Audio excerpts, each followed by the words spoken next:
Well, there is a little bit more of a rabbit trail, speaking of Trump and Q and all that stuff. Would you like to go down it, Basil? Sure, let's go.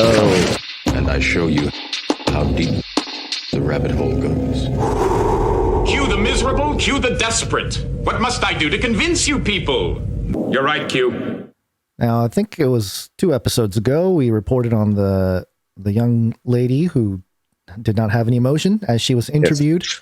Tragic Appalachian teen. Yes, whose father was a QAnon believer and shot and killed his wife, the dog, and then shot her sister, who survived. I think there's an update on that.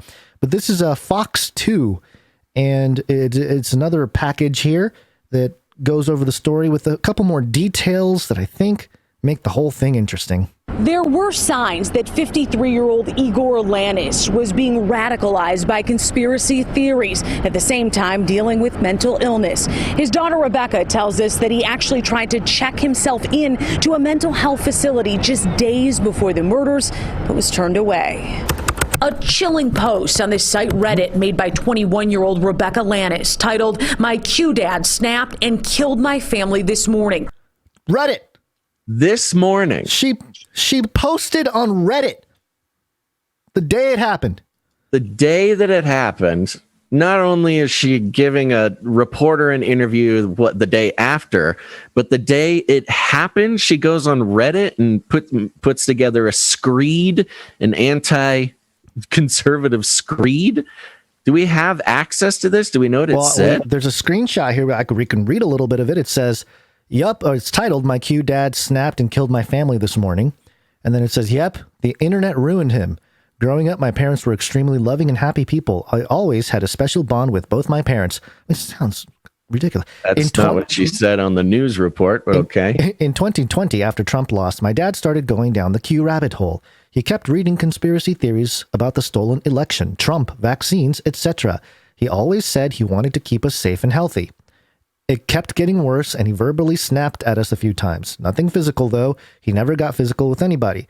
Well, at around 4 a.m. on September 11th, he had an argument with my mother, and he decided to take our guns and shoot her, my dog, and my sister. My mother succumbed to her wounds, and my sister is in the hospital right now. My dad also fired back at the cops, and they killed him.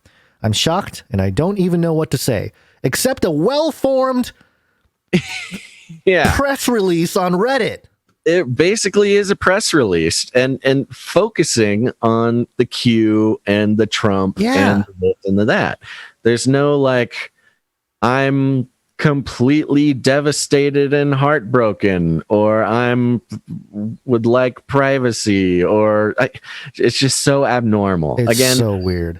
I gave the disclaimer before that if this happens, there's definitely some shock involved. And what are you supposed to do? The very idea of supposed to act a certain way after such a horrible event is already kind of just not a helpful route to talk about it in.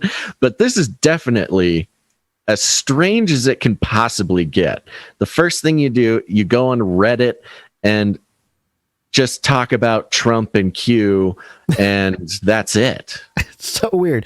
Let's continue with the report here. 21-year-old Rebecca Lanis titled, "My Q dad snapped and killed my family this morning." Rebecca referring to the QAnon theory she says her dad Igor bought into. Followers of this baseless theory believe a cult of pedophiles, the elite, planned the COVID pandemic and stole the election from former President Donald Trump. She says while he was never violent, that's what led to the deadly attack on his family. On September 8th, she says he attempted to check into a local mental health facility, but was sent home. 3 days later. Okay. Why was he sent home? Number one. Number two, why is he trying to check into a mental hospital? Yeah, he obviously is sick and knows he's sick. Or there's somebody messing with him. There's all kinds of stuff that can, somebody that's easily could be radicalized. What did they do in other countries? The voice to skull kind of technology. You can make them think that they're hearing something or whatever. Yeah. I don't have any proof, but that's the kind of thing that people experience that have experienced this kind of thing. and going to a mental hospital for help is reasonable in a sense if you're having that kind of issue. Totally. Why was he turned away? That's, they don't tell you, obviously, but that's the part that's interesting to me. Either, they don't believe him or what's going on? Why?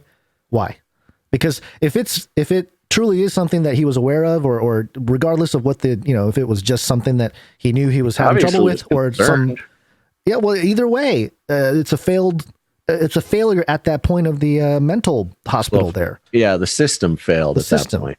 But anyway, I just thought that was interesting.